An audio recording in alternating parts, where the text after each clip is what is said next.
Le plus important, c'est pas la technique au final. Il y a ce parcours de je veux me spécialiser sur une techno, je veux prendre une posture d'expert, quoi. Non, mais par contre, il y a aussi un gros effort sur l'accessibilité web aussi. Qu'est-ce que tu voudrais changer dans l'IT ? Je voudrais que tout le monde travaille avec le reste de la team en délai maquette.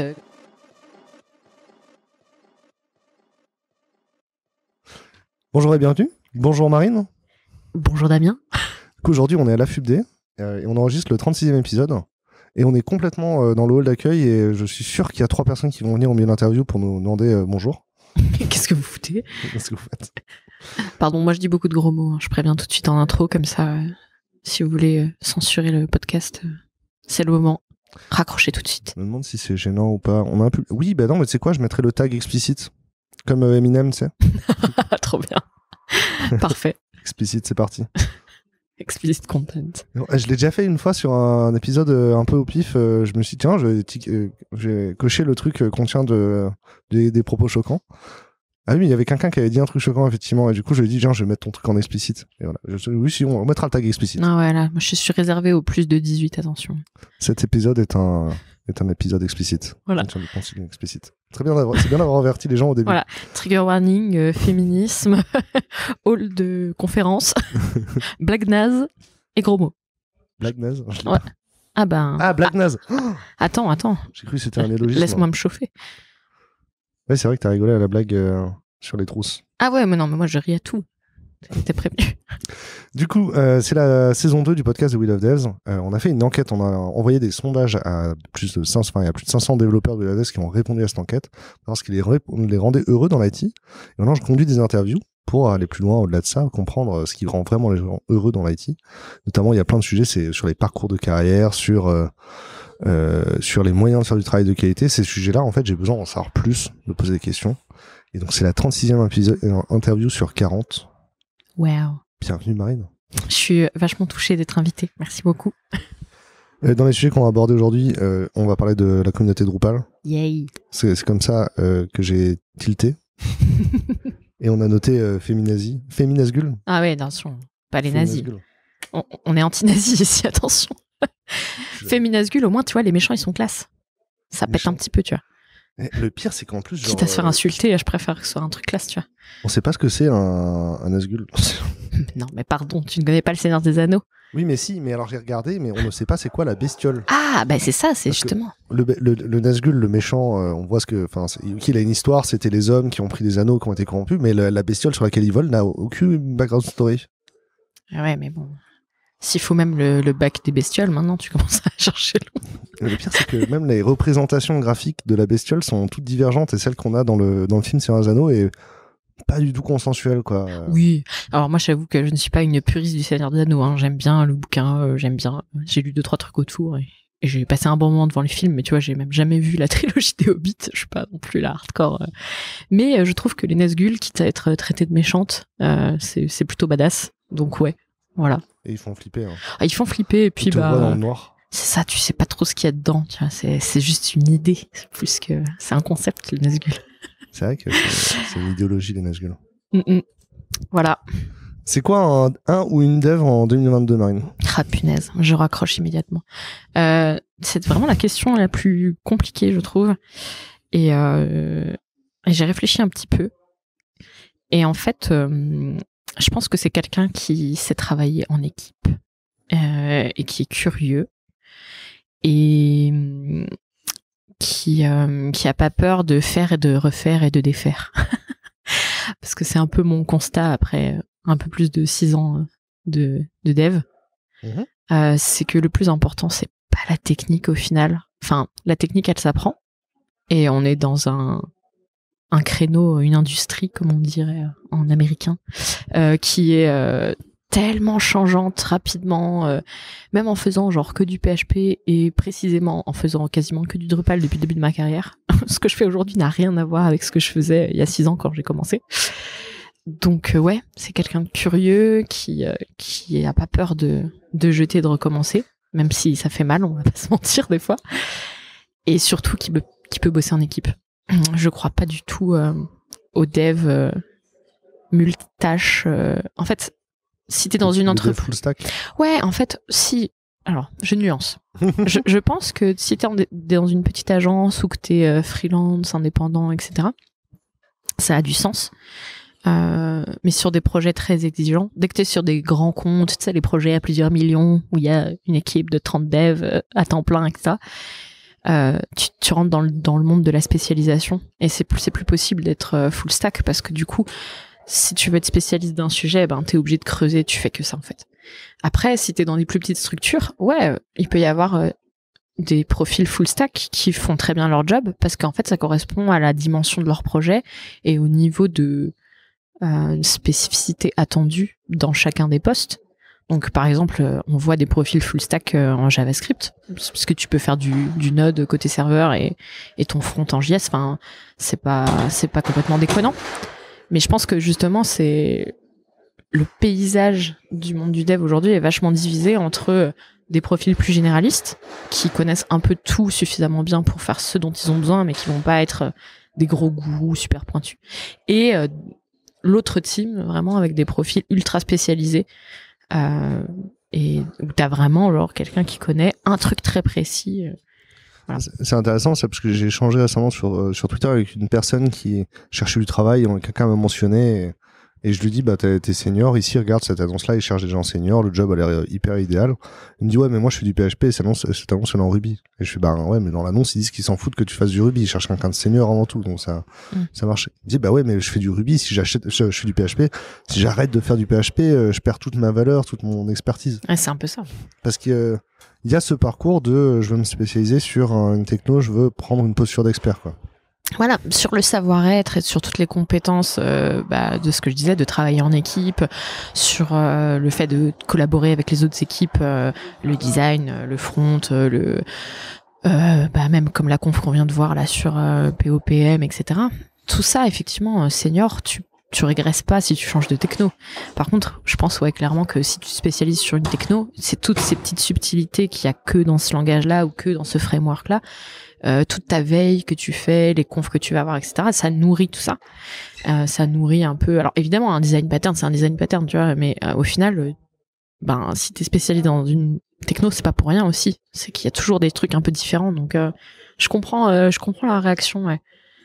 En plus, je vais te dire, pour moi, senior, c'est ultra dépendant de ton contexte.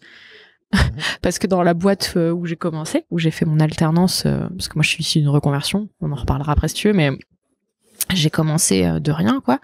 Et ils m'ont tout appris. Et très rapidement, je suis montée en compétences. Et quand je suis partie, j'avais été lead dev sur un gros projet, etc. Donc, j'ai passé 4 ans dans cette boîte, vraiment super. Et donc, j'avais le titre lead dev, si tu veux, en quelque sorte, et les responsabilités qui allaient avec sur un projet. Et dans d'autres boîtes, je suis junior, quoi. Là, dans ma boîte actuelle, je suis pas du tout au niveau des seniors, parce que c'est des gros bourrins, ils sont super forts techniquement. Et moi, j'ai des compétences, mais sur la technique, j'en suis loin, tu vois, parce que j'ai pas fait une formation ultra théorique, donc je galère un peu avec les concepts en termes d'archi, c'est pas encore spontané pour moi et tout ça. Et des trucs que j'ai pas vus en profondeur, où j'ai appris un peu en faisant. Donc ça marchait bien sur les projets sur lesquels j'étais, dans un contexte très précis où je faisais que des mêmes typologies de projets sur du Drupal. Et si tu me sors là, par exemple, maintenant je suis sur un projet Symfony 6 depuis quelques semaines, je suis complètement un poisson hors de l'eau là. Je suis junior là-dessus parce que j'ai pas de réflexe, j'ai pas en visu quelles sont les bonnes pratiques. Tiens, ce dossier-là, je le crée dans quel namespace, c'est quoi la bonne pratique. Faut que j'aille lire la doc à chaque fois que je veux faire un truc, tu vois. Donc en fait, tu changes de boîte, tu changes de seniorité parce qu'en fait, l'attendu est pas le même. Et donc, comme je disais tout à l'heure, sur un petit projet, t'as un profil un peu touche à tout, ça marche bien. Tu tombes sur une boîte où t'es sur un grand compte, des projets au long cours, etc., avec des millions et une équipe de dev ultra spécialisée, t'as pas le même niveau par rapport à l'attendu. Donc pour moi, senior, junior, enfin tu vois, ça veut rien dire. Il faut préciser pour quel type de projet, pour quel attendu, quelle boîte, etc. C'est comme pour le full stack en fait finalement. Pour exactement. Le full stack, ta réponse c'était en fonction de la stack. Et Bah, senior, c'est ça. ça dépend du projet, quoi. Ça dépend Ouais, du contexte. en fait, ça dépend de ce qu'on attend de toi. Tu peux être CTO d'une petite agence et t'es très vraiment CTO et tu fais tout ce qu'il y a à faire dessus. Et on te fout dans une très grosse multinationale avec des projets avec des technos que t'as jamais vus. Enfin, t'es pas au niveau confirmé, tu vois. C'est vraiment juste le contexte. Donc c'est pour ça que moi, les titres, je trouve ça important, surtout pour les personnes issues de groupes sous-représentés, parce que généralement, on questionne beaucoup ta compétence. Mais au final, faut toujours les mettre en contexte, quoi. Donc voilà. Donc pour retenir sur la question de base, c'est être dev en 2022. Pour moi, on est un peu noyé dans les titres, les boîtes, les machins. Enfin, faut revenir un peu à l'essentiel. C'est quelqu'un qui sait bosser en équipe. Parce que personne peut faire un petit projet tout seul avec ses mains dans une entreprise, à part si t'es indépendant, voilà, mais c'est pas les mêmes tailles de projet. Et qui est curieux et capable de jeter son code et de refaire si ça va pas, quoi. Voilà. Et alors du coup, un lead dev, c'est quoi? Ou un ou une lead dev, c'est quoi? Ouais, pareil. Ça aussi, c'est des termes, tu vois, d'une boîte à l'autre, ça veut pas dire la même chose. On a eu des super débats là-dessus avec plein de gens, même en conférence et tout ça. Dans la communauté de Drupal, on fait régulièrement des apéros en ligne et des meet-up, et c'est un sujet. On a passé des fois une soirée entière à parler de ça avec des gens de plein d'horizons, et on n'avait pas du tout la même définition du lead dev d'une personne à l'autre. C'était incroyable. Et en fait, même dans certaines méthodologies, si tu prends certaines méthodes agiles, normalement, il n'y a même pas de lead dev, c'est pas censé, c'est l'équipe qui choisit des trucs. Enfin, donc c'est un peu ce poste, pareil, c'est comme architecte, senior. Enfin, en fait, il faut lire la fiche de poste, quoi. Parce que pour moi, en fait, d'une boîte à l'autre, c'est pas du tout le même rôle. Mais pour moi, lead dev, ce serait une personne qui a une vision d'ensemble, qui est capable de guider son équipe, donc plutôt quelqu'un qui a un peu d'expérience, forcément, et qui va repérer... dans le ticket, fonctionnellement, tu me demandes de faire ça, mais sur la maquette, ça correspond pas. C'est quoi la source de vérité? Enfin, qui va dire, tiens, je vais installer tel petit outil qui va nous aider à faire des trucs. Enfin, qui a cette vision un peu d'ensemble et qui va pouvoir tirer vers le haut son équipe et en fait les mettre dans les conditions de donner le meilleur d'eux-mêmes. Aller checker, tiens, ça va, t'es bloqué, t'as besoin d'aide, qu'est-ce que je peux faire pour t'aider? C'est faire un peu ce liant, mais avec cette vision expérimentée en fait du boulot et de savoir quel est l'objectif, où est-ce qu'on veut aller, et d'emmener l'équipe vers ça, de faire en sorte qu'on se disperse pas, etc. Voilà. Il a un temps d'avance, quoi. Ouais, c'est un peu ça. Et puis du coup, c'est un peu le côté entonnoir, c'est que plutôt que de pinguer l'intégralité de la team de dev dès qu'il y a une question, par exemple, tiens, j'ai besoin d'une estime sur ça, t'as un ou une interlocutrice privilégiée et tu vas aller pinguer cette personne qui a cette vision d'ensemble et dire tiens moi je suis chef de projet, j'ai besoin de ton avis sur telle feature, est-ce que tu penses que dans 2 sprints ça peut être passé, tu vas parler avec cette personne là d'abord qui après elle peut redescendre en fait sur l'équipe de dev et leur demander leur avis. Alors, on n'est pas obligé d'être sur un truc pyramidal à la con très rigide, mais juste au moins tu sais que tu as des temps d'échange privilégiés et des interlocuteurs clés en fait. Voilà. Je me dis que ça dépend du contexte, il marche aussi pour les estimations par exemple. C'est-à-dire que tu vois, au bout de 6 mois, 9 mois dans une boîte, on te demande d'estimer un projet ou une tâche ou une US. Tu sais que dans cette boîte-là, on passe autant de temps que ça pour faire cette US. Ouais, t'as cette vision-là carrément. Mais si tu changes de boîte, peut-être que les gens, ils ont pas la même notion de done, tu sais, ils ont pas les mêmes standards de qualité de code. C'est hyper important la definition of done. D'ailleurs, par exemple, moi j'ai commencé à écrire des tests là dans ma boîte actuelle. Avant, j'en avais jamais fait. C'était pas quelque chose de prérequis. Enfin, c'était pas forcément quelque chose qu'on avait le temps de faire ou des gens étaient pas forcément très à l'aise dessus, très formés. C'est aussi des pratiques qui sont liées à l'expertise des gens qui encadrent et qui tirent l'équipe en fait. Donc c'est pour ça ta definition of done, du coup maintenant elle contient forcément des tests unitaires ou fonctionnels, etc. Donc dans ton estimation tu dois le compter ce temps.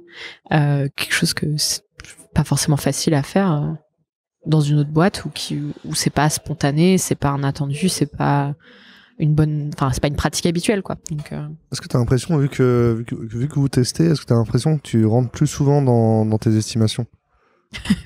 Je suis nulle en estimation. C'est ma panique à chaque fois qu'on me demande d'estimer un truc.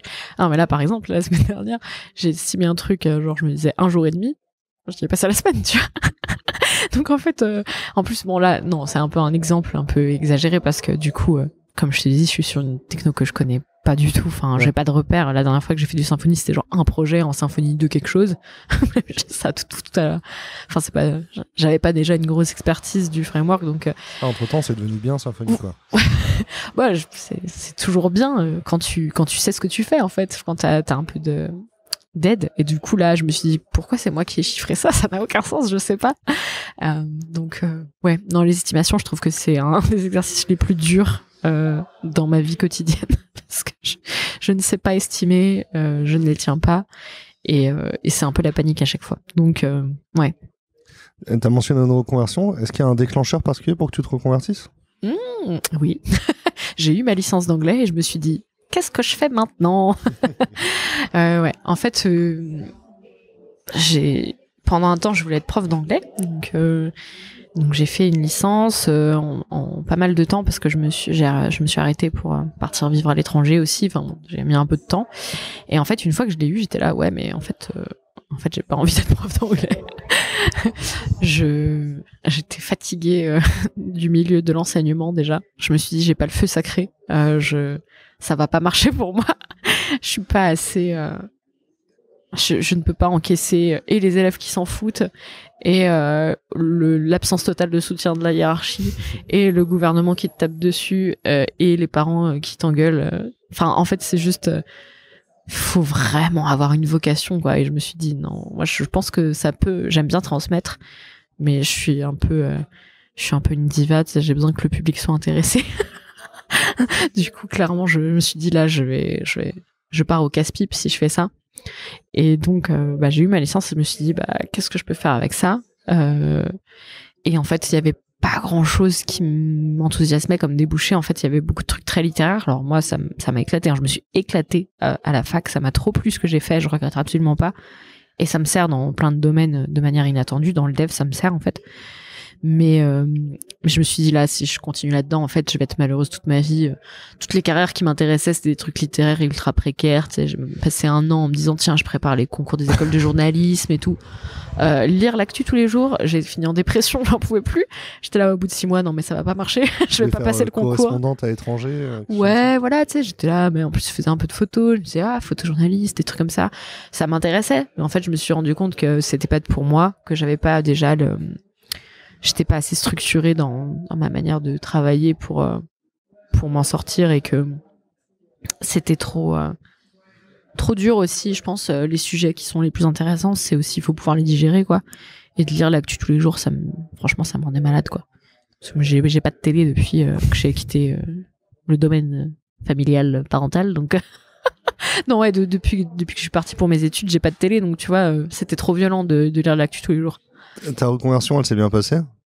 Franchement, ouais. En fait, c'est pendant cette année où je me suis dit, tiens, je prépare pour entrer en master journalisme, machin, je prépare les concours, une sorte d'année de prépa avec le CNED. Et en fait, à un moment, j'ai pété les plombs, j'ai dit, non, mais c'est pas possible. Et je vais avoir 25, 26 ans, quand je reprends un truc, c'est trop. Donc j'ai pris la liste de toutes les formations courtes qui existaient à Grenoble, là où je savais que j'étais logée, que j'avais pas besoin de déménager, que financièrement j'allais m'en sortir. Et j'ai fait la liste de A à Z, tu vois, des formations, en essayant de regarder qu'est-ce que je peux faire en fait. Je sais pas quoi faire de ma vie. Et je suis tombée sur les trucs de développement et je me suis dit d'informatique et tout. Et j'ai eu un gros tilt en mode, mais j'ai toujours pris des options d'informatique, pourquoi j'y ai pas pensé avant? Alors, je bidouillais sur le site du Zéro à l'époque, donc maintenant Open Classroom.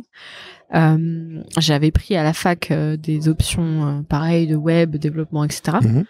Mais jamais de ma vie, je m'étais dit, tiens, je pourrais faire ça comme boulot. Tu sais, j'étais vraiment dans le cliché qu'on m'avait dit, il faut faire des maths, il faut avoir fait un bac S, nanana. Et d'ailleurs, quand je me suis orientée, il y avait une formation qui était ouverte au bac littéraire. Hein. C'est celle que j'ai faite. C'est le DUT que j'ai fait. J'avais postulé à un autre DUT, il prenait que les bacs scientifiques. Voilà. Donc du coup j'étais là, c'est gentil, mais vraiment pourquoi? Et en fait plus j'avance, plus je me rends compte que c'est complètement con. Ouais, j'ai déjà préféré des ingénieurs à des gens qui ont fait des reconversions. Déjà c'est pas basé, mais c'est vrai que je me rendais pas compte, genre t'as pas fait un bac S, quoi. Non, pas du tout. Oh là là. Moi, j'ai un bac Quelle littéraire erreur. à fond, quoi. Et j'ai une licence d'anglais. Et je vais te dire, beaucoup de gens autour de moi qui m'ont appris énormément de choses. Ils sont issus de reconversion qui ont rien à voir. J'ai une de mes collègues, c'est trop une tueuse dans ce qu'elle fait, mais elle est issue d'une licence d'histoire de l'art. Ouais, puis en vrai, il y a des bons devs qui n'ont pas le bac. Hein. Ah mais ouais, dans ma première boîte, j'avais un collègue, il avait pas le bac, il avait une équivalence, etc. Et voilà, enfin, juste après, ils m'ont appris des tas de choses. Et il faut voir aussi que des profils reconvertis, il y a une motivation qui est pas la même. T'as aussi une maturité quand t'es dans tes études qui est pas la même, parce que t'as déjà généralement bossé avant, t'as fait d'autres trucs, tu sais pourquoi t'es là. Et moi, par exemple, dans le DUT, c'est sûr que le clash d'intérêt, de maturité, d'assiduité entre des gens qui ont 18 ans, qui sortent du bac, qui ont pris justement un DUT généraliste parce qu'ils savent pas trop ce qu'ils veulent faire. Et moi qui étais là à 25 ans, genre, c'est maintenant, j'ai pas le choix. Il faut qu'en 2 ans, je sois capable de travailler parce que sinon j'aurais plus les sous pour repartir sur une licence, des masters, des machins. Donc voilà. Du coup, la formation, c'était DUT MMI, métier du multimédia et de l'internet. Enseignement, ça s'appelait SRC. Service réseau communication. Et en fait, ouais, c'est généraliste. T'as un tiers de code réseau, voilà. Un peu de maths aussi. Donc j'ai bien pleuré, mais bon. Transformer de Fourier quand t'as fait un bac L, c'est pas hyper spontané, mais bon, j'ai survécu. Et un tiers droit, marketing, des choses un peu comme ça. Et puis un tiers vraiment créa. Tu fais du montage vidéo. Non. Et attention. Non, c'est parce qu'il y a eu un peu de maths entre les tiers. Ouais, attention. Ouais, ça rentrait dans la partie un peu scientifique, on va dire. Très bien. Et ouais, de la mise en page, enfin plein de trucs comme ça. Donc c'était vachement sympa. Et j'ai pu faire la deuxième année en alternance, et c'est comme ça que j'ai pu avoir un niveau suffisant pour être dev, parce que sans l'alternance, je faisais pas assez de code en fait. Donc, Est-ce que tu as des conseils pour les gens qui rejoignent le métier aujourd'hui, pour que ça se passe bien? Déjà aujourd'hui le paysage est vachement plus intéressant en termes de reconversion. T'as beaucoup plus de formations possibles, que ce soit via les universités, les DUT, tout ça. Il y a beaucoup de choses qui sont plus intéressantes. Et puis t'as des formations privées, des écoles, des bootcamps. Enfin, il y a plein de formats selon. Enfin, tu peux même faire une école d'ingé avec le CNAM. En cours du soir, si t'as envie. Enfin, il y a plein de trucs, quoi. C'est possible. Ouais. Donc, puis ce qui est bien avec les études courtes, c'est que t'es pas bloqué, quoi. Si tu fais un DUT en 2 ans avec une année en alternance, tu peux faire une licence pro après, tu peux faire un master, enfin, et tu peux faire des validations des VAE, validation d'acquis d'expérience. Donc, enfin, si c'est le diplôme, vu qu'on est quand même dans un pays très focus sur le diplôme encore. On est dans une saucisse. Ouais, c'est terrible. J'espère que c'est un duo, parce que moi je suis savoyarde, donc quitte à avoir une saucisse. J'avais prévenu, blague nulle. Okay. Voilà. C'est fait. Mais je l'ai pas Check. comprise en plus. Ah, c'est le nom d'une saucisse savoyarde, voilà. Elle s'appelle le duo? Duo, ouais. D-I-O-T. Tu iras regarder sur ton moteur de recherche préféré. D'accord. Ça se mange avec des creusets ou de la polenta. On vit dans une saucisse, c'est ouais. Ponce. On vit tous dans une société. On vit tous dans une saucisse, c'était ça l'idée. Oui, je sais, j'ai compris. Okay, donc, non, mais moi, c'est tension. Je suis très premier degré. Non, mais en vrai, il y a un peu tous les formats, et c'est bien, parce que sinon, ça excluait quand même pas mal de public, notamment par exemple des mamans solo qui n'ont pas du tout la capacité d'arrêter de travailler, des choses comme ça. Pour moi, l'alternance, ça a vraiment été le top. C'est ce qui m'a permis d'en être là aujourd'hui, je pense. Donc franchement, je recommande énormément l'alternance. Je trouve que c'est génial, et j'ai tout appris là, en fait. Voilà. Et accidentellement d'ailleurs, parce que j'étais dans une boîte qui faisait du Drupal. C'est comme ça que finalement j'ai trouvé aussi un peu mon engagement. À quel moment tu rencontres la communauté Drupal? C'est ma prochaine question. Ah, un peu par hasard en fait. C'est très marrant, mais j'ai fait du Drupal pendant plusieurs années, et c'est mon premier événement de Drupal, c'est en 2019, le Drupal Camp Paris. Et en fait, je savais même pas qu'il y avait une communauté, qu'il y avait une asso française et tout. Et c'est un collègue qui a été recruté dans ma boîte, et qui lui était à fond dans la communauté, et qui a commencé à nous en parler et tout. Et j'ai découvert un autre monde, quoi. Du coup, j'ai fait je vais aller à la conférence et tout. Et j'ai passé un super moment. J'ai rencontré plein de gens, c'était trop bien. Et ils ont ouvert un Slack pour l'asso. que j'ai rejoint. Et là, c'était le début de la fin. Ils m'ont fait, ouais, vas-y, postule au bureau, nanana, tu veux pas faire des trucs. Et voilà. je me suis fait arnaquer direct. J'étais là-bas, ouais, ok. Et voilà. Alors pourquoi la communauté Drupal est cool? Ah, pourquoi sont-ils si gentils? Pourquoi sont-ils si gentils?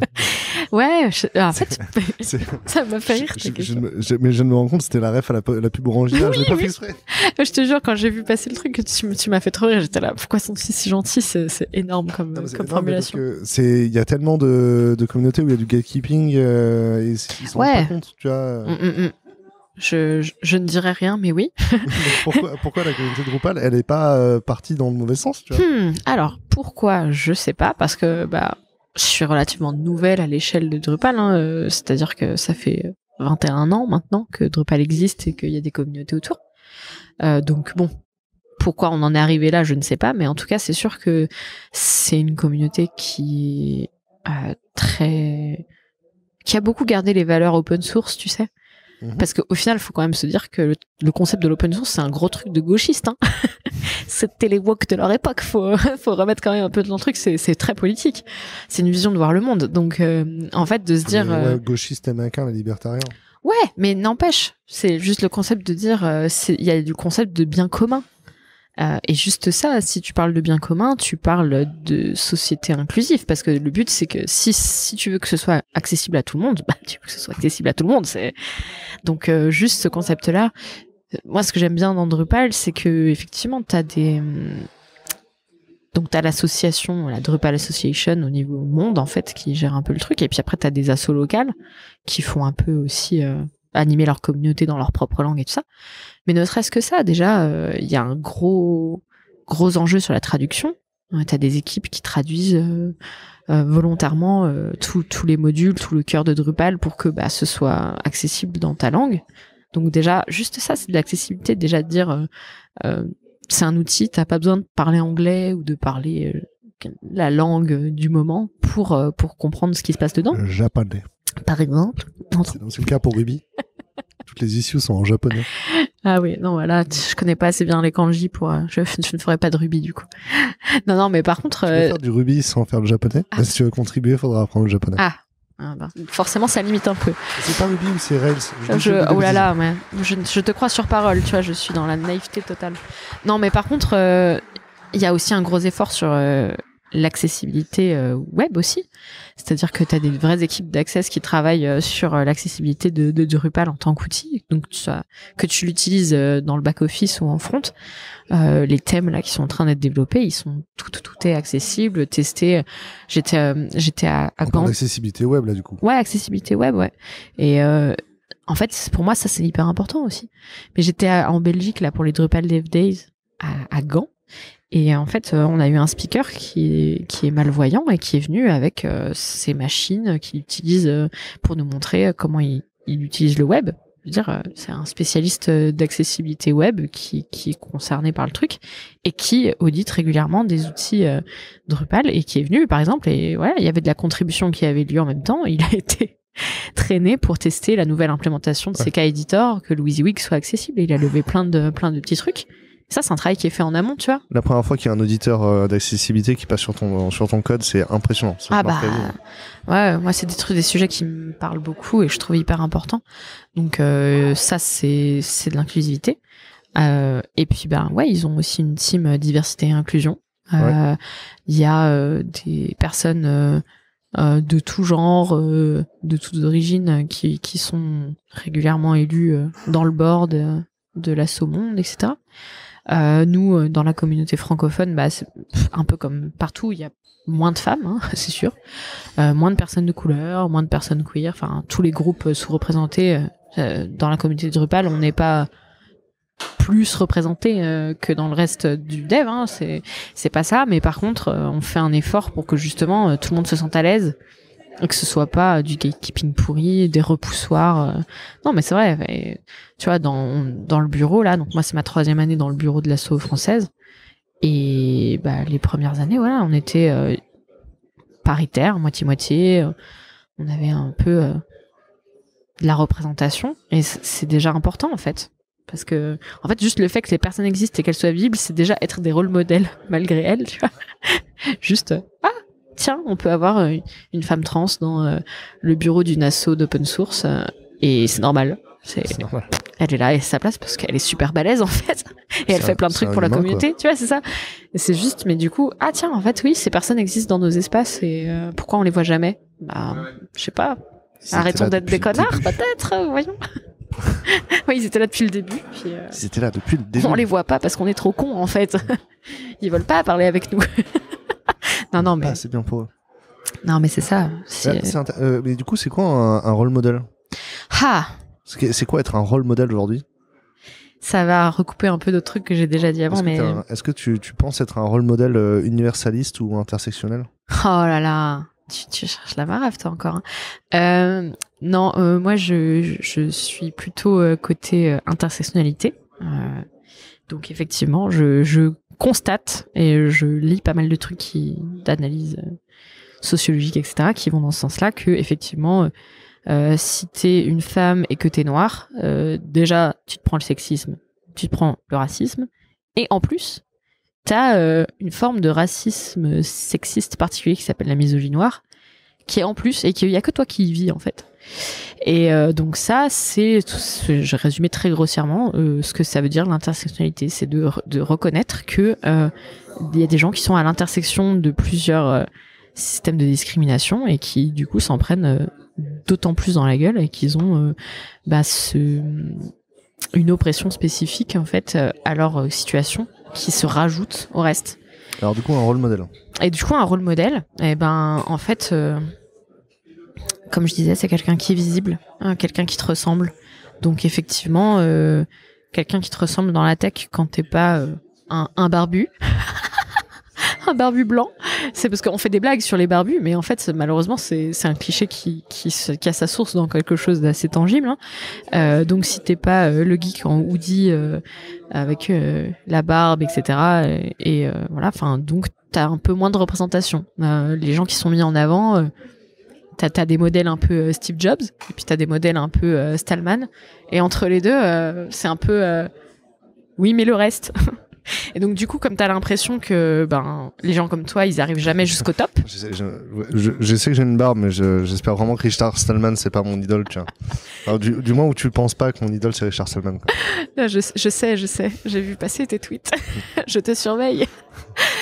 Non, mais voilà, en fait le problème c'est que du coup, si t'as personne qui te ressemble, de la même manière que si on t'a toujours dit que il faut être super capé en maths pour faire du dev, tu vas même jamais l'envisager. Donc voilà, du coup, si t'as pas une nana dans des rôles prestigieux, une nana super capée techniquement qui t'impressionne, une nana qui a créé un super outil open source que tout le monde utilise, tu vois. Si c'était une femme qui avait écrit curl, je sais pas, tu vois, ce genre d'outil, tu vois.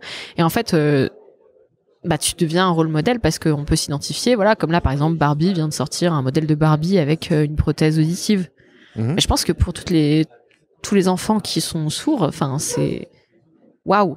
Ah ouais, je suis normale, ça existe. Enfin, c'est hyper important en fait. C'est normal, c'est une Barbie qui te ressemble. Et quand tu vois le bac, ouais, ça normalise vachement parce que c'est quand même des corps ultra normés. Je veux dire, il y a plein de trucs nuls avec les Barbies. Attention, hein, je fais pas l'apologie de Barbie, mais c'est juste pour dire que du coup, c'est un imaginaire. Tu construis ton imaginaire des enfants avec ce genre de jouets, donc c'est important. Et même pour les personnes qui ne sont pas sourdes, ça normalise aussi le truc que oui, il y a des personnes qui sont sourdes au fait. C'est vrai, je me souviens. C'était qui tes rôles modèles? Et je conçois effectivement que si les gens qui réussissent sont des barbus, en étant barbu, tu dis je vais réussir, les autres barbus ont réussi. Ouais. J'ai essayé, mais ça pousse pas la barbe, moi.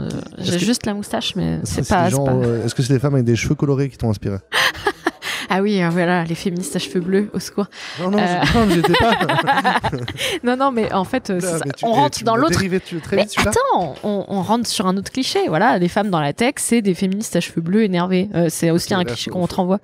Il faut que tu expliques pour les gens qui écoutent le podcast, c'est quoi les féministes à cheveux bleus énervés? En fait, il faut pas être sur Twitter, c'est tout ce que j'ai à dire. Non, mais en gros. Parce que petit oiseau est bleu. Oh, ouais, en fait, t'as un cliché sur les féministes aussi, qu'elles ont forcément des cheveux bleus et qu'elles sont aigries parce qu'elles n'arrivent pas à baiser, hein, voilà, pour le dire vulgairement. Ce qui est complètement ridicule. Mais bon, c'est comme ça. J'ai découvert récemment ce qu'était un simp. Ah, ouais.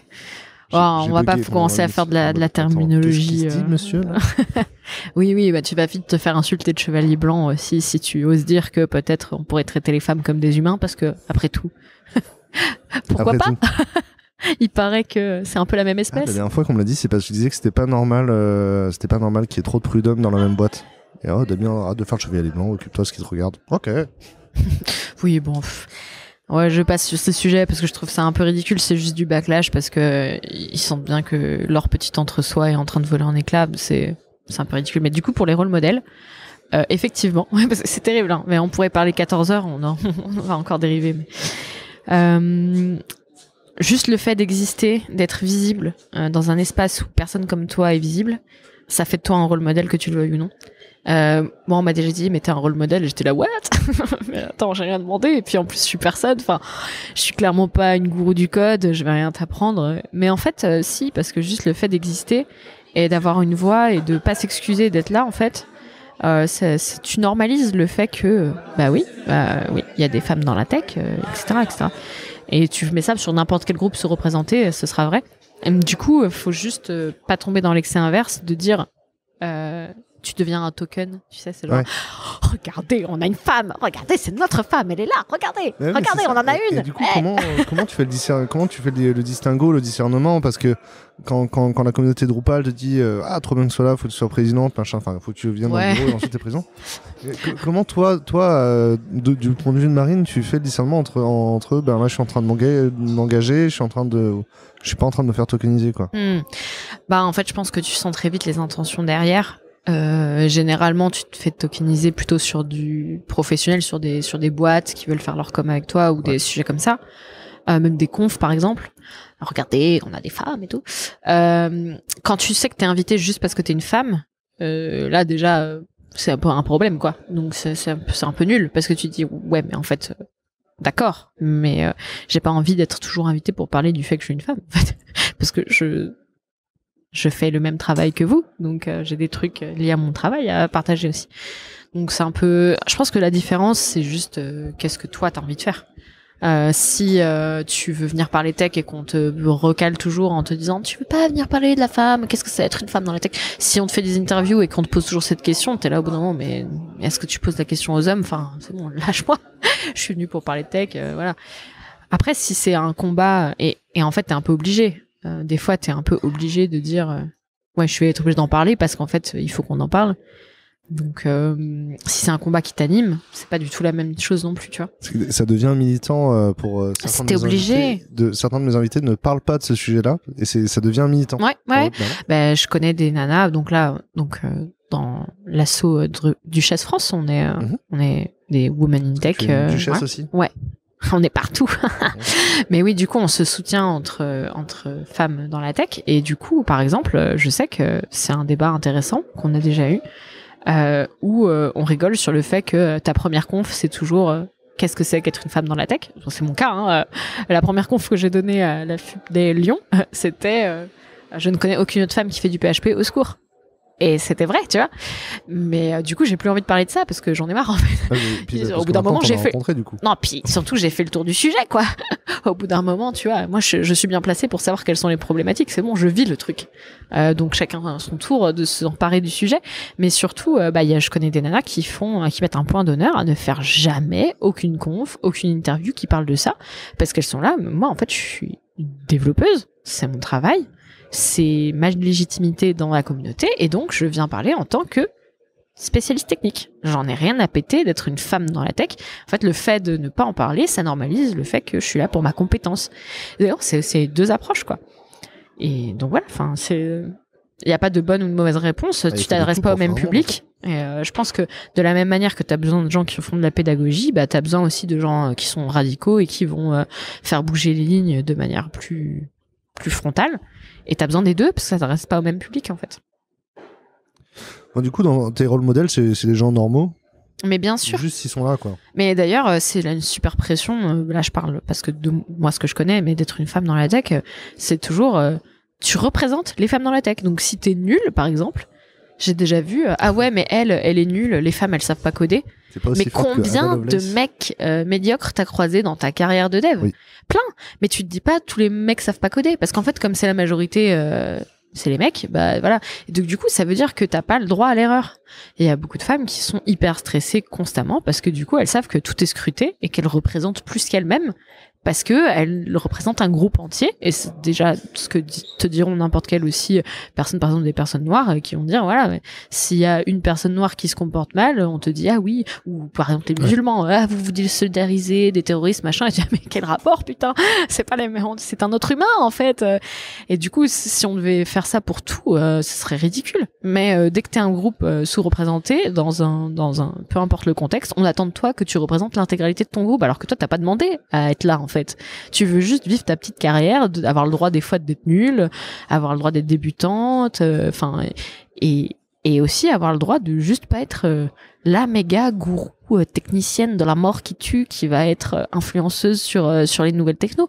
Non, t'as le droit juste de vouloir faire ton taf en fait, comme tout le monde. T'es en train de dire que tu fais pas des projets perso le week-end et le soir? Ah là là, mon Dieu, ne me lance pas sur le sujet de la passion dans nos métiers. Non, ça fait environ 2 ans que j'ai un nom de domaine et que j'essaye de construire mon blog, tu vois. Et donc, comme j'ai la flemme de le coder, ça avance pas trop. Mais là, ça y est, j'ai un truc. Mais un WordPress? Oui, bien sûr, un WordPress, tout à fait. On rigole, mais j'en maintiens pour d'autres personnes. Ça fait très bien le café si tu l'utilises pour ce pourquoi il est bon.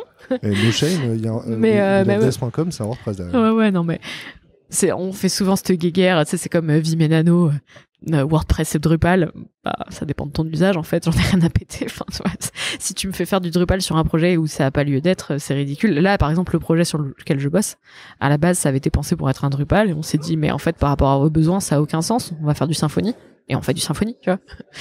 Je m'en fous, c'est pas parce que j'aime bien la communauté Drupal que pourquoi, du coup des gros sites déjà plus complexes.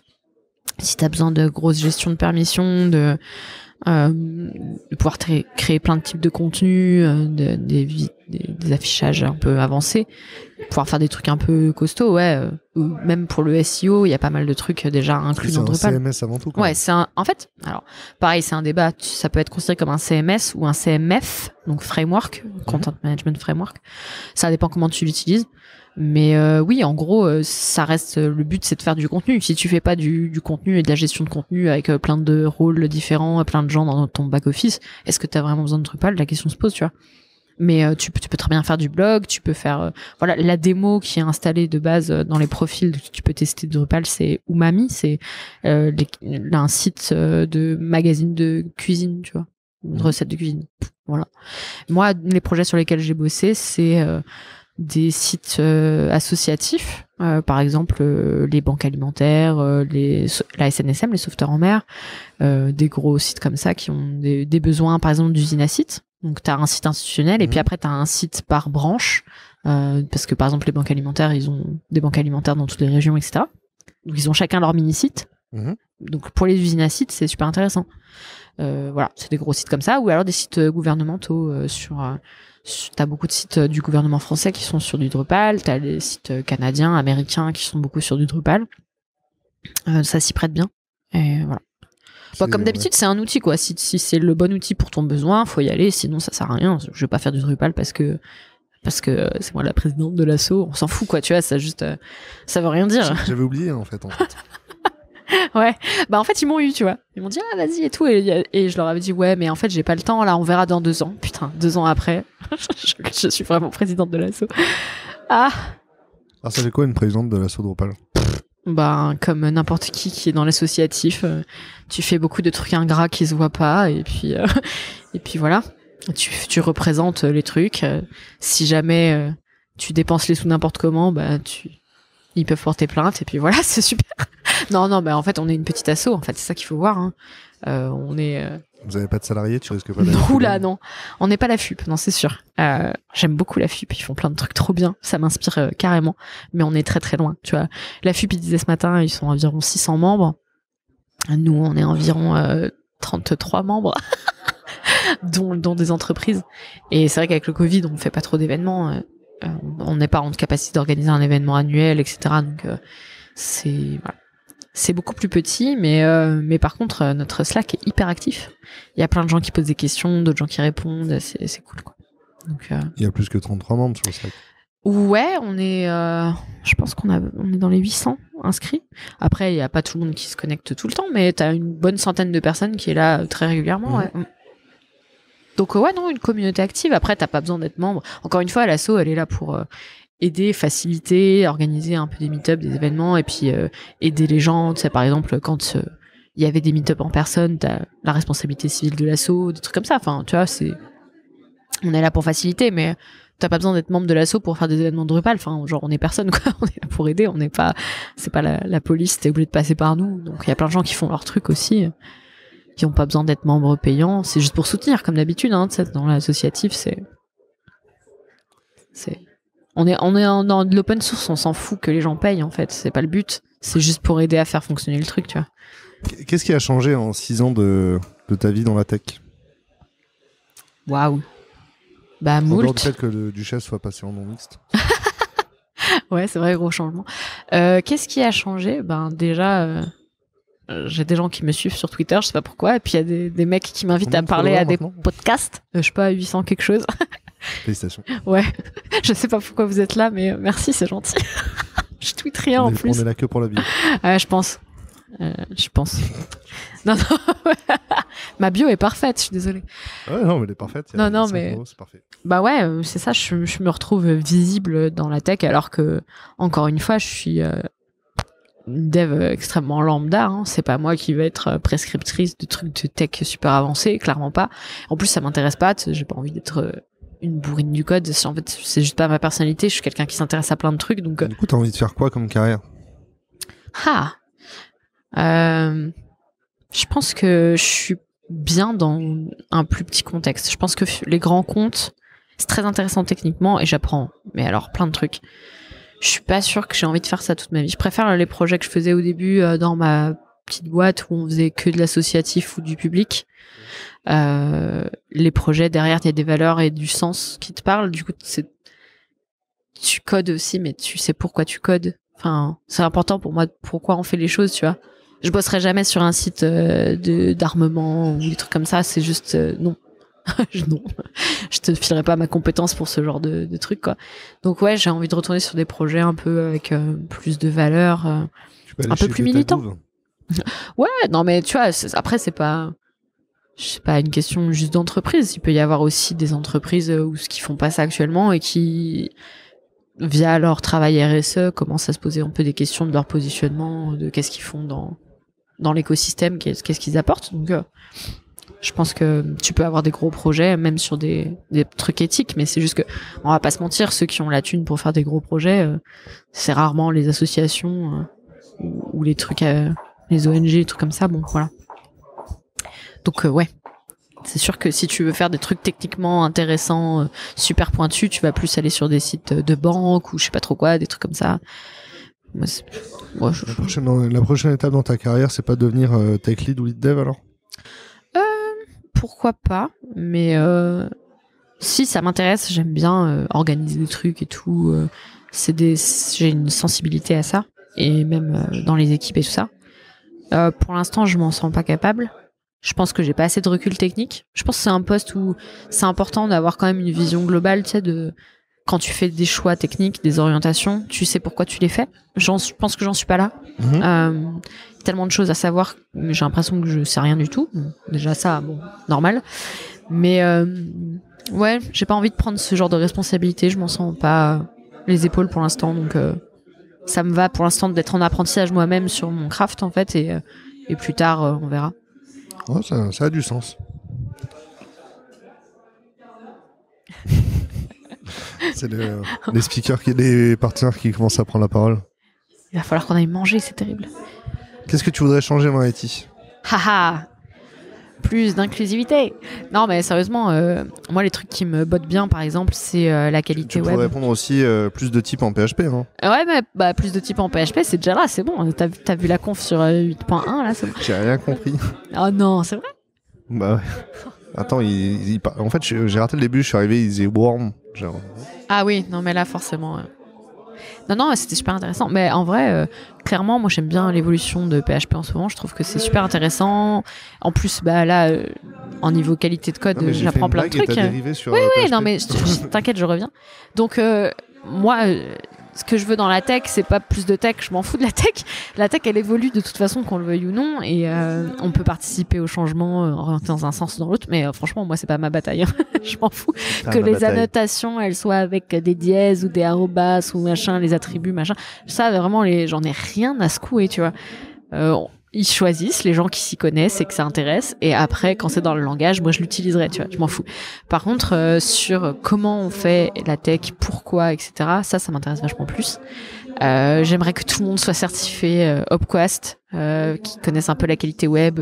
Je voudrais que tout le monde travaille avec le reste de la team dès les maquettes, que le design comprenne les contraintes. Par exemple, surtout spécifiquement si tu travailles avec des outils comme Drupal, il y a des contraintes, et que du coup, si les personnes qui font les maquettes les connaissent dès le début, du coup, t'as des maquettes qui sont implémentables beaucoup plus facilement.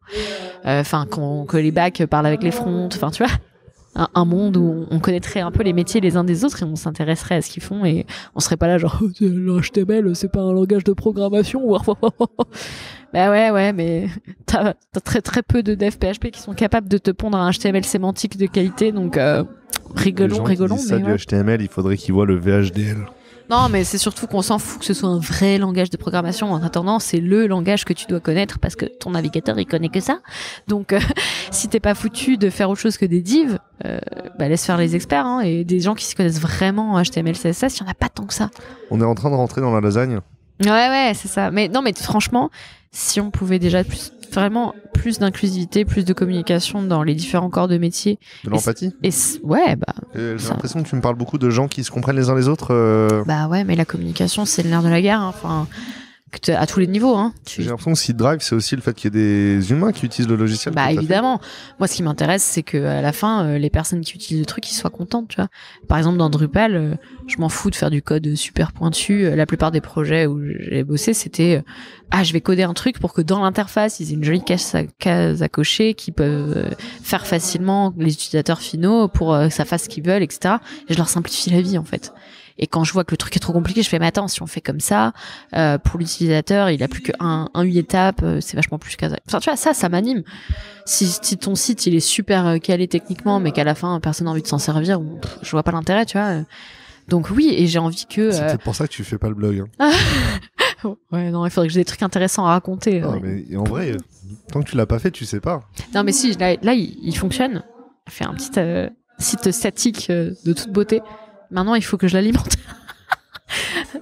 Il va y avoir plein de gens qui vont aller essayer de chercher mon nom de domaine, il y aura rien dessus, ça va être là. Tu vas pouvoir faire un billet pour le podcast. C'est ça, dire j'ai été invité à un truc incroyable. C'est comme les universitaires, ils font ça, ils font juste la liste de tous les trucs qu'ils font. Ah ouais, j'ai prévu une page comme ça. Juste pour me rappeler à moi-même que tu fais des trucs en fait, ça va, t'es pas si mauvaise, tu sais, c'est le syndrome de l'imposteur, de temps en temps tu relis, tu fais ouais non si en fait ça va. Et ouais, du coup, clairement, que le truc soit accessible. Ouais. Parce que on est quand même 25% de la population qui a un handicap d'une forme ou d'une autre. Moi, j'ai pas envie de dire à un quart des personnes, non, mais toi, en fait, tu rentres pas. Enfin, je vois pas l'intérêt. Donc, voilà. Et c'est un sujet, tu vois, typiquement, je fais le crochet, mais ce podcast, je vais en chier à le rendre accessible. Ah bah, bon courage, ouais. Mais en plus, je suis mauvaise élève moi-même, hein, parce que par exemple, la conf sur le syndrome de l'imposteur au forum PHP, elle est en vidéo sur YouTube, et on a la possibilité de retranscrire le texte pour mettre les sous-titres, etc. Et j'ai pas encore eu le temps de le faire. Et c'est hyper important, il faut que je le fasse. Ouais, bah oui, mais bon, c'est hyper important en fait. Enfin, voilà. C'est 2 à 8 fois le temps de ma vidéo. Bah ouais. Ouais, mais c'est bien pour ça que je l'ai pas encore fait.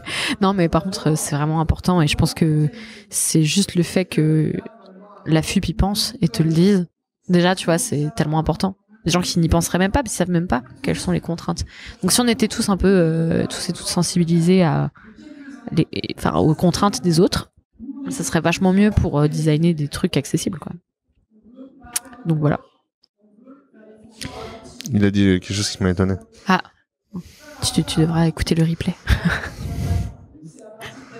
J'ai compris qu'il voulait des bons développeurs. C'est quoi un bon développeur, Marine ? Oh là, cette transition de qualité. Merci JB pour la transition. Hein. Je sais pas, ça revient à ce que je t'ai dit au début. Déjà, un bon développeur, c'est un homme, du coup. Bah ouais, un barbu avec un t-shirt de geek. Non, bah ouais. Bah, je sais pas, c'est quelqu'un qui s'intéresse un minimum à ce qui développe et pourquoi. Mais en plus, enfin, comme je te dis, ça dépend tellement du contexte. Tu vois, pour moi, c'est quelqu'un qui arrive à communiquer et à progresser un peu. T'as pas besoin. En fait, je vais te donner un exemple con. T'as des gens, c'est des bourrins du code, c'est incroyable tout ce qu'ils savent et tout. Par contre, bosser avec eux, c'est une plaie. Et puis t'as des gens qui sont pas forcément meilleurs que toi ou pas, même parfois plus juniors que toi, etc. Mais quand t'es en galère sur le projet, ils vont passer du temps avec toi, on va débugger ensemble, ils vont faire canard en plastique et on va galérer à plusieurs. Des fois on va trouver la solution, on se dira punaise, on est vraiment trop con, c'était donc ça. Et c'était un truc à la con et on aurait dû le savoir parce que depuis le temps qu'on fait ça, on devrait savoir ces trucs-là. Et ben tu préfères bosser avec la deuxième catégorie de personnes en fait. Parce que du coup, on te prend pas de haut et t'as renforcé un peu tes liens et à la fin, tout le monde a appris quelque chose, tu vois. Donc voilà, je pense que c'est juste quelqu'un qui a envie de bosser en équipe et pas d'être la rockstar gourou super cadre du cul où en fait on en a rien à péter que tu saches tout ça parce que si t'es pas capable de le transmettre, bosse tout seul en fait. Faut qu'on prenne, on va assembler tout ce qu'on a dit jusqu'à présent et en faire du coup une lasagne, lasagne du bonheur pour les devs dans l'IT. Ouais, j'avoue. Qu'est-ce que tu veux mettre en premier dans le plat à lasagne? Un bon contexte. Un bon contexte? Ouais, une boîte qui te respecte déjà, qui t'exploite pas, qui te paye raisonnablement, qui te demande pas de faire des charrettes tous les soirs. Enfin, tu vois, en fait, on est dans un milieu où on a le pouvoir en ce moment. Hein. Si tu veux changer de boîte, en tant que dev, ça recrute à fond. Hein. T'es harcelé, donc ça force un peu les boîtes à tirer vers le haut les conditions de travail. Mais il faut pas oublier que la plupart des gens sont dans des secteurs où ils se font cracher à la gueule constamment. Donc nous, on est ultra privilégiés. Donc clairement, le bonheur dans l'IT, ça passe aussi par puisqu'on a ces bonnes boîtes, autant aller directement là-bas. On va pas se faire chier avec des boîtes qui s'en foutent de nous parce que on est dans un contexte où on peut se permettre d'aller vers les bonnes boîtes. Donc voilà, quelqu'un qui va pas te discriminer, tout ça, c'est toujours plus sympa pour commencer. Et une petite une couche de béchamel de type formation, conférence, amélioration continue. Ouais. Donc un contexte où voilà, on te tire vers le haut, où t'es pas juste là pour pisser du code, où on va t'impliquer dans les décisions, les choix d'architecture. Ouais, mais même juste au-delà de ça, juste de la montée en compétences, tu vois, juste si on reste bêtement technique, de dire, t'es là, on fait un bout de chemin ensemble, on va essayer de te donner le cadre pour que tu donnes le meilleur de toi-même. Et donc t'as besoin de quoi comme cadre? Ok, t'as besoin de plus d'autonomie, t'as besoin de plus de cadre justement. Tu vois, quelqu'un qui s'adapte à toi aussi. T'as besoin de travailler en remote parce que t'as un handicap, que c'est plus confortable, ou t'es sur le spectre autistique, t'as besoin de calme, voilà. Ou alors t'as besoin d'être au bureau tous les jours, de voir du monde. Enfin, tu vois, juste qu'ils prennent en compte le fait que, en fait, c'est pas une taille pour tout le monde. Tu vois, c'est ce qui marche très bien pour une personne va être l'enfer pour l'autre. Il y en a qui adorent l'open space et tu peux te dire que moi, s'il y a du bruit, ça va être compliqué, quoi. Mais enfin, ça dépend des personnes. T'en as qui ont. Lasagne, du coup, on met un endroit calme pour travailler. Mais non, ça dépend des personnes. Tu vois, ça dépend. Là, c'est la lasagne de Marine Gandhi. Ouais, c'est ça. C'est ma lasagne, attention. Recette personnelle, mais je l'open source avec plaisir. Non, mais ouais, en gros, juste des conditions de travail qui soient adaptées à chaque personne dans ses besoins individuels et pas juste en mode ah ouais mais tu comprends le télétravail c'est compliqué, voilà, ça casse le lien social. Non, il y a des gens pour qui c'est un impératif physique incompressible et ils peuvent pas travailler autrement, donc on s'adapte, voilà, et on tire les gens vers le haut. On tire les gens vers le haut. Bah ouais. Non, là on a mis une première couche dans la lasagne. Voilà, ça fait déjà 2 couches là. Ouais, 2 couches. Donc du contexte, on tire les gens vers le haut, un endroit calme pour travailler. Bah ça fait partie du contexte de travail confortable. C'est le minimum. Oui, ouais, c'est ça, le travail confortable. Est-ce que le travail confortable, c'est avoir les bons outils pour travailler? Ah bah oui, évidemment. Je veux dire, si t'as l'habitude de bosser avec du Linux et qu'on te dit non, tu vas devoir travailler sur Windows, c'est sûr que ça va être compliqué. Ouais, mais il y a WSL maintenant. Ouais, mais c'est quand même pas la même chose. On est d'accord. Non, mais c'est vrai que ça va vers le bon sens. Hein. Bravo Windows, hein. Vous faites beaucoup d'efforts. On est très fiers de vous. Là, voilà le cookie. mais honnêtement, enfin voilà, c'est sûr que ça c'est idéal si tu peux choisir ton OS, ton IDE, ton matos. Enfin voilà. Donc. Mais après, des fois, tu peux pas. Il y a des contraintes aussi, sécurité, IT, blablabla. Moi, par exemple, là, je bosse sur Mac, c'est pas mon premier choix. Je m'y suis faite, ça va, c'est pas la mort. Mais c'est sûr que si j'avais le choix, je préférerais être sur mon bon vieux Ubuntu, où j'ai mes petits repères et tout ça. Bon, c'est comme ça. Mais c'est sûr, ça fait partie du truc, ouais. Si t'as besoin de faire des calls en vidéo tout le temps parce que t'es en full remote comme moi, ben ouais, t'as besoin d'un bon écran, t'as besoin d'un bon casque, etc. Et si ta boîte elle ne fournit pas ça, tu te dis ouais c'est chaud quand même. Est-ce qu'il faut des safe space dans les boîtes? Bah ça me paraît un peu évident, mais après faut définir ce que c'est qu'un safe space quoi. Si par exemple il n'y a pas de RH dans ta boîte, fuis. C'est un peu compliqué. Est-ce qu'il faut des syndiqués dans ta boîte? Ah idéalement ouais. Idéalement ouais. Ah bah ouais, c'est parce que t'as les CSE, mais c'est pas forcément. Déjà, c'est des membres de la boîte, donc t'as pas forcément confiance. Des mauvais syndiqués. Oh bah alors là, j'ai pas assez d'expérience là-dessus, mais non, mais c'est sûr que tout ce qui peut t'aider, en fait, idéalement, tu serais dans un contexte où tu peux être vulnérable. C'est-à-dire, tu peux aller voir ton ou ta manager et dire, ouais, ben en fait, là, tu vois, ce que t'as dit, ça m'a chamboulé. Et j'ai passé l'après-midi à me remettre en question et du coup, j'ai pas avancé comme je voulais parce qu'en fait, je l'ai vécu de manière violente, tu vois. Juste ça. Ou dire, tu sais, moi, j'ai vécu tel ou tel truc dans ma vie et si tu lèves le ton quand t'es pas content, ça va être hyper violent pour moi et faut pas me parler comme ça, tu vois. Mais ça, pour être vulnérable avec quelqu'un qui est en position de management ou on va dire de hiérarchie avec toi, bah faut que la personne en face, elle te donne des signaux que ça va être reçu, ça va être pris en compte, t'es pas en danger. Donc ouais, du coup, on va appeler ça une safe space. Mais c'est sûr que si par exemple t'es une femme que t'entends, je sais pas, les managers, les N+2 qui font des blagues graveleuses toute la journée, et tu dis, mais le jour où par exemple un d'eux me fait des remarques déplacées, ou si je me fais coincer dans l'ascenseur, à qui je vais aller en parler du coup, puisqu'ils se comportent comme ça, ils rigolent entre eux, tu sais déjà que tu peux pas faire confiance à toutes ces personnes qui rigolent avec. Donc c'est hyper important, même si t'es avec tes potes, même si mais moi je fais des blagues affreuses, tu te rends pas compte les blagues affreuses que je fais, mais avec les gens qui savent que je ne le pense pas, et en petit comité, et en privé, et pas au boulot. Et du coup, l'image que ça renvoie aux gens de l'extérieur, c'est que on peut pas te faire confiance, et que le jour où il se passe un truc grave pour toi, ils seront pas là. Donc ouais, ça fait partie d'une safe space. Je sais pas si c'est le terme, tu vois, parce que ça hérisse un peu les gens quand on utilise ces mots-là, mais ça recouvre une réalité très tangible. C'est que si demain il y a un de tes collègues qui te casse la gueule, à qui tu peux aller parler, et que tu sais qu'on va pas te dire oh bah tant pis pour toi quoi. Voilà. Non mais non, j'ai repensé à des trucs. C'est des trucs un peu à la con. Voilà, si t'arrives sur le Slack et que y a des emojis chelous, où il y a des conversations un peu bizarres et tout ça, ou du harcèlement ciblé. Ouais, voilà, tu vois, mais tous ces trucs qu'on voit passer, tu le vis au quotidien dans ta boîte, donc c'est important c'est tout de suite des red flags. Moi, en entretien, je te demande toujours combien il y a de femmes dans l'équipe. Non mais c'est con, en fait, mais on aurait pu te faire l'anti-lasagne. Ouais, oui, c'est vrai. J'ai passé la trentaine depuis un petit moment, donc maintenant je sais ce que je ne veux pas, encore plus que ce que je veux, tu sais. Non, mais ouais, enfin, clairement, il faut des safe space, peu importe ce qu'on met derrière, il faut pouvoir savoir que s'il se passe quelque chose de pas normal, ta boîte dira oui, c'est pas normal, oui, on va faire quelque chose, et on va pas te laisser dans une situation de merde, en fait. Voilà. Donc il faut former vos managers. C'est pas parce que Jean-Louis a 15 ans d'expérience de dev et que vous l'avez mis manager d'une équipe parce que c'est le seul parcours d'évolution que vous avez trouvé pour vos techos, ça veut pas faire de lui un bon manager. Il faut payer des formations externes à vos managers. Voilà, bisous. Est-ce que tu as une dernière tribune ou est-ce qu'il manque un fromage pour continuer cette lasagne? Ah bah attends, il manque toujours du fromage.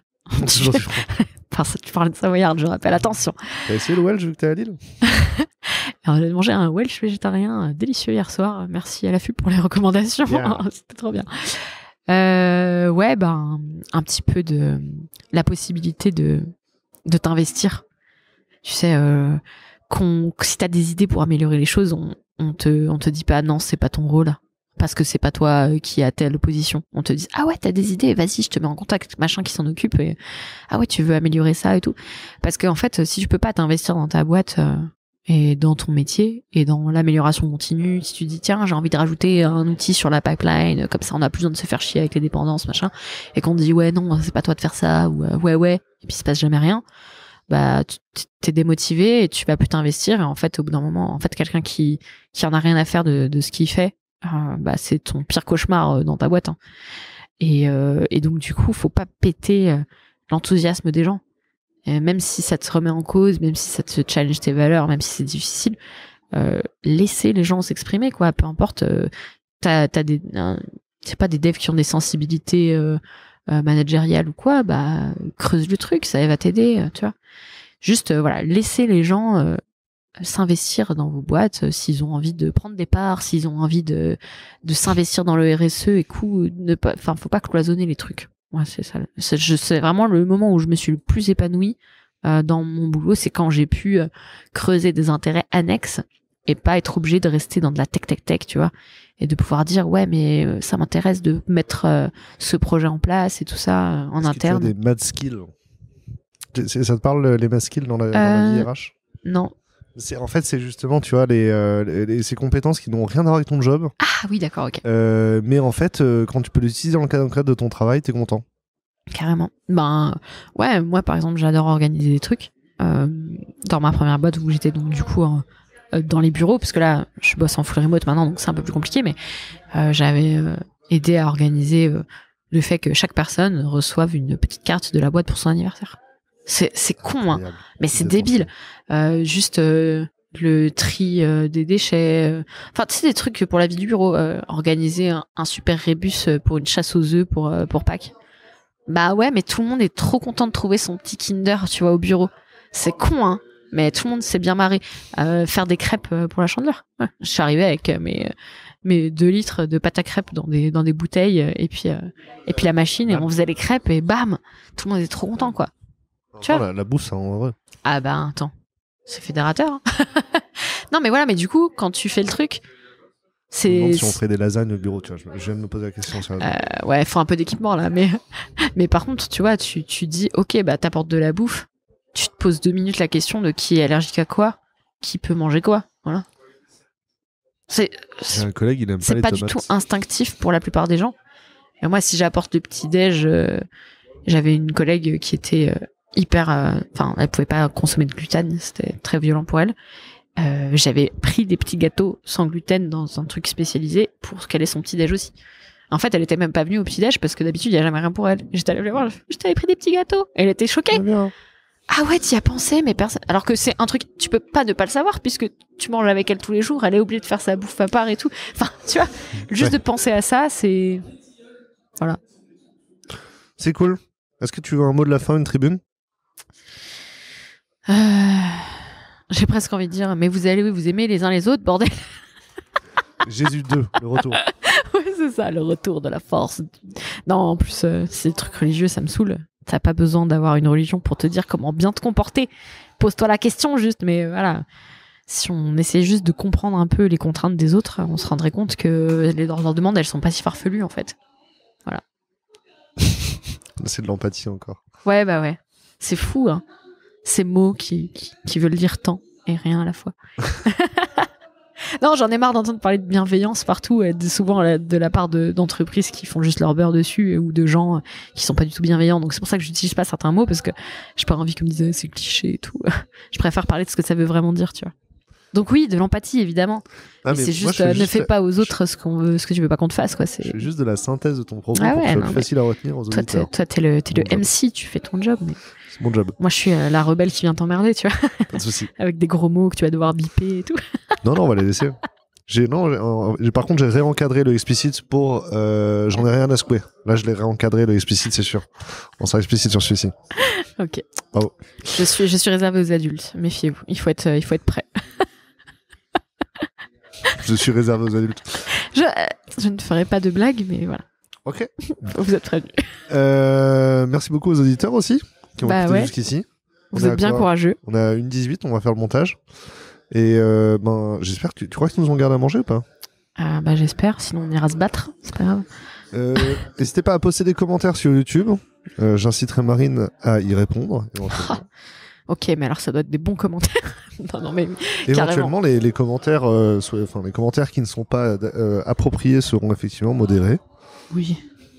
Ouais, si vous avez rien d'intéressant à dire, abstenez-vous. Hein. non, mais je plaisante, mais c'est vrai que des fois, tu te dis, quand tu vois certaines confs récemment qui ont dû être fermées les commentaires, la conf des Vox de Marcy, ils ont été obligés de fermer les commentaires à cause du backlash. Une femme qui parle de féminisme et d'inclusion, vite, soyons des gros cons dans les commentaires. Bon. Donc, vous pouvez être des gros cons dans les commentaires si vous voulez, mais ça donnera pas une belle image de vous. Quoi. Mes commentaires préférés, c'est ceux qui commencent par « j'ai pas regardé la vidéo, mais… » Mais, ouais. Ah bah merci pour rien, Jean-Louis. Ça fait plaisir. Désolé à tous les Jean-Louis, hein. Je sais pas pourquoi ça tombe sur vous aujourd'hui. C'est vrai, ça, d'habitude, c'est Jean-Michel. Ouais, ou Jean Con, j'aime bien aussi, mais j'essaie de...